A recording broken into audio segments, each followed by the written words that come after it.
Yeah. All right, well, let's move on to the next film because this is a big one. This is the next movie is one that we have not done a movie mindset episode on, but as Chris pointed out, it's sort of similar to Casino in the Chapo lore. If you edited together all the times we've randomly talked about it on episodes or referenced it and stitched it into a single episode, it would be probably 3 hours long. And I am, of course, referring to one of my favorite films of the last 10 years. I think a perfect movie in every regard.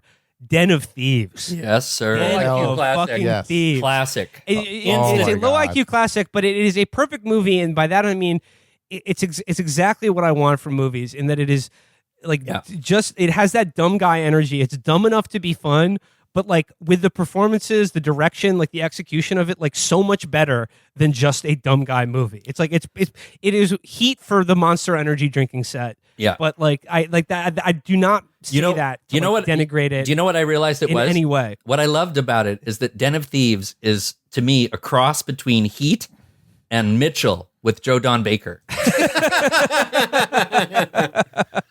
But Jesse, what is it specifically about Den of Thieves that warrants not just that it's like a great movie of the Trump era, but like what warrants it as specifically a representation of that moment? I believe that it's proudly derivative, which I love. Like it wears its ripoffs on its sleeve, and it builds on things that we've already seen. But the way that I thought about it afterwards was that I actually believe that a counterfeit painting can still be art, and that this movie is made up of a bunch of other movies. But the thing is, he took everything that's good about all that shit and put it into one movie and then squashed it into a new shape. So it's a heist film that is mostly Heat, and then in the last 10 minutes, it turns into The Usual Suspects. Yes. Spoiler alert. Spoiler alert. So we won't give anything away. When I think about it, though, in terms of like how it encapsulates an era, like I think of like the figure of the American anti-hero, the American badass, like the guy, like the rogue cop who like colors outside the lines because he gets results. Damn it! Mm-hmm. I think about like that American archetype and how perfectly encapsulated in the moment Big Nick, played by Gerard Butler, is the utter like how in by 2019 or 2018 or whenever this movie came out, how utterly beleaguered and bloated and beaten down that Dirty Harry style figure in American lore and culture is. Yeah. There is no better scene, there is no better moment in cinema that just sort of succinctly sums up a moment, an era, a feeling in our culture as the scene where Big Nick, the LA County Sheriff's the badass played by Gerard Butler, comes home from a night of doing coke and fucking strippers, listening to Listening to Everlast what it's on the like. way home at Listening 5 to a.m. Everlast, what it's the like sun at is 5 coming a.m. up. in the morning, and he's just rolling up. And there's one other scene where he's just at his desk, just chugging Pepto. Yeah. And like you can just see it, like you could see the alcohol pouring out of Gerard Butler's pores. Yeah. In that movie, it is such a vivid, perfect performance. But great role for Butler. I was sort of on the fence about Gerard Butler. I thought he was like pretty solid, but like this movie convinced me that he is a grade A, genuine, bona fide movie star, and I can't get enough Butler. Sometimes an actor has to go to seed before I start to like them. Like throughout the 80s, I didn't have much interest in Richard Gere, and then I saw Internal Affairs, where he's like the high school quarterback gone to seed. He's still fucking lots of girls, but he's a complete monster. And it was like perfect casting, because this is what happens to the high school quarterback. He puffs out. He becomes just a rancid person. And for Butler to suddenly just let it go, he gained 40 pounds for the role, and he was looking like Oliver Reed. Like he looks like he's winded just going up a flight of stairs, smoking cigarettes in an indoor gun range, picking fucking blood spattered donuts off the ground at a crime scene. It's just he's an inspiration. Like we need to steal see his this ex-wife's new boyfriend. Yeah. Like showing up at dinner. Showing up at her date with her new boyfriend to like sign the divorce papers and threaten him. He's an inspiration. I loved it. I loved him. I loved the character Big Nick because it's like it's sort of reminiscent of Gunsmoke in a way, because Gunsmoke it's sort of like the first prestige TV show, and the interesting thing about it is it's sort of an inversion in a way, because it's not about the big heroic cowboy who saves the day. It's about the guy who cleans up after the bad thing happened that he couldn't prevent. And Big Nick in this, it's not like, oh, he's the cool guy. Like, he would never get cucked. It's like, he does, but he like doesn't care because he doesn't care about anything, including his own life. And the only pleasure he gets is like scaring the shit out of her new boyfriend. Yeah. There's a scene where the main criminal, the Merriman. Macaulay to his Hannah. He gets his girlfriend to like honeypot Nick. Yeah. And it never means anything. No. It has no impact on anything. Weird. It's like, yeah, I fucked a stripper who was the girlfriend of the fucking armed robber that I'm chasing. Big deal. But that was where the movie reached like a Nirvana moment for me. Was like there were no words for about 5 or 10 minutes. It was like him at the gun range, him at the strip club, him going home with the stripper, and then Merriman walking in and seeing him like having fucked his girlfriend. I was like, holy shit. More filmmakers should try to not talk. Yeah. That's how I felt. Like, just give me 5 minutes of incredible visuals, please. Yeah, like Le Samurai, like Melville, Yeah. like shit like that. Like he like Den of Thieves is bringing that back, and like just to reiterate like my original point, it's just like think about the figure of like Dirty Harry in the 70s, who like represented a kind of a reactionary turn in American culture, but a kind of like a coolness, like a kind of cool way to be right wing and a way to be a rebel, but like instead of rebelling against authority, you're rebelling against bureaucracy. Yeah, It's like that is the new figure of oppression. The vegan Prius driving incredible. Fed. I mean, just like you wouldn't do that as a joke in a movie because it's too on the nose, but they're just so blockheaded. Yeah, he's a fucking vegan and he drives a fucking Prius and he's gay.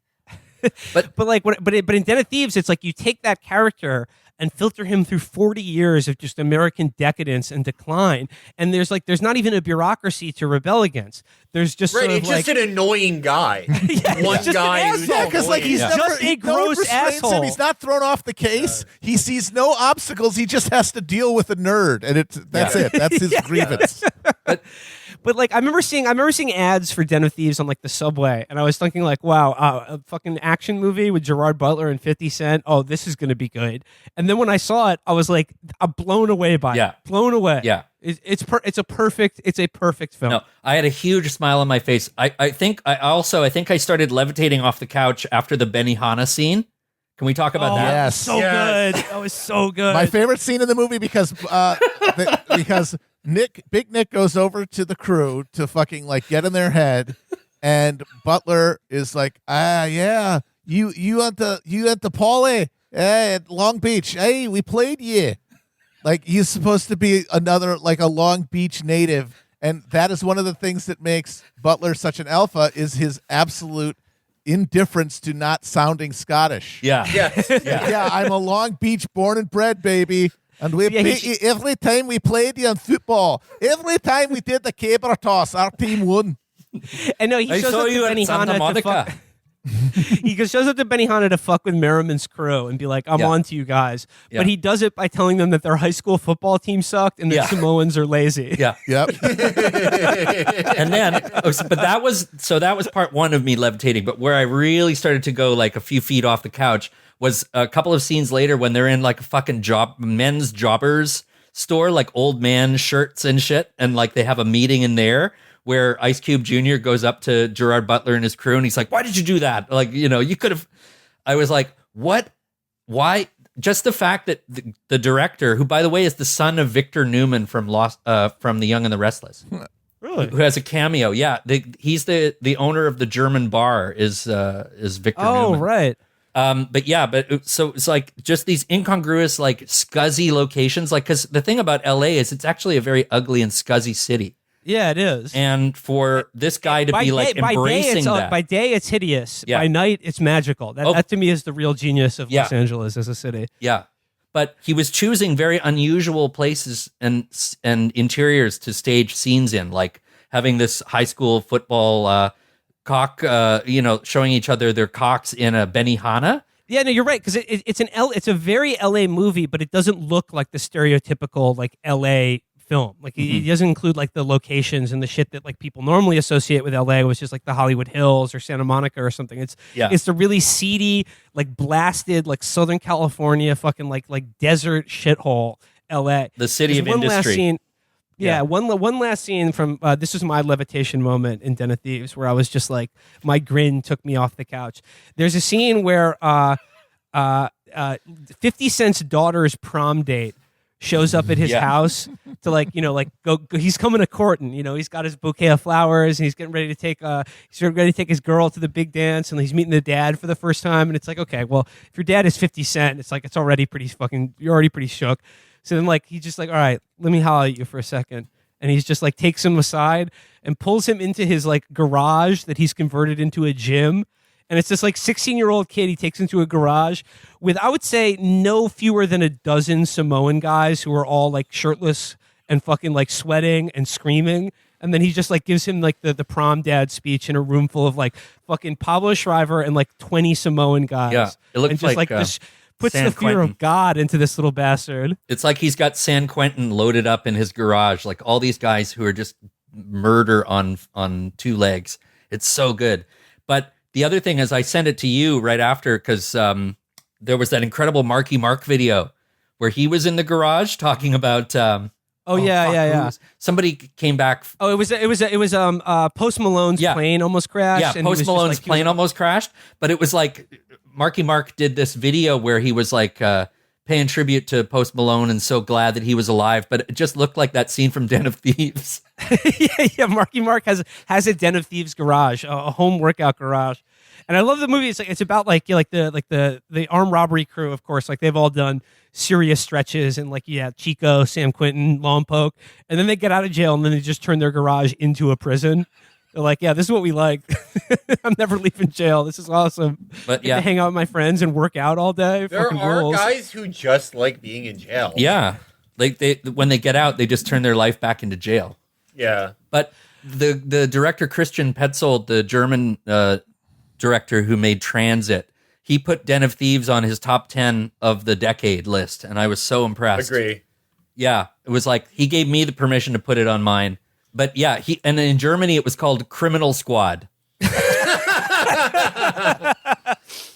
That's great. So he was All right, describing works Criminal both ways. Squad is a great movie, man. It's a great movie.